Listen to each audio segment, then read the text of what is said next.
یہ سوال میں نے کسی کا اٹھایا ہے، کسی بھائی نے ایک جناب سے سوال کیا تھا اور اس سوال کا جواب انہوں نے مؤدبانہ انداز میں نہیں دیا تھا، وہ ایک ہنسی والا ویڈیو لگا دیا تھا جس سے اس سوال کی وضاحت کمپلیٹ نہیں ہو پائی۔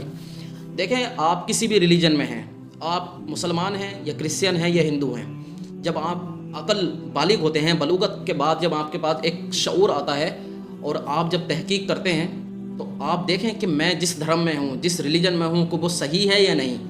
سچا ہے یا باطل ہے، سچ ہے یا جھوٹ ہے۔ اور جب آپ اس پہ ایگری ہو جائیں کہ ہاں میں جس ریلیجن میں ہوں اس ریلیجن میں کس طرف ہوں، جیسے کرسچن ہیں تو الگ الگ اس میں مکتبہ فکر ہیں، ہندو ہیں تو اس میں ذاتی اور قوم ہیں، اور مسلمان ہیں اس میں مسلک ہیں، تو آپ یہ دیکھیں کہ میں جس طرف چل رہا ہوں وہ راستہ صحیح ہے یا نہیں، میں کہیں غلط راستے پہ تو نہیں چل رہا ہوں۔ قرآن سورۃ المائدہ آیت نمبر 104 ہے، اس میں واضح طور پہ لکھا ہوا ہے کہ جب ان سے کہا جاتا ہے کہ آؤ اللہ اور اس کے رسول کی طرف،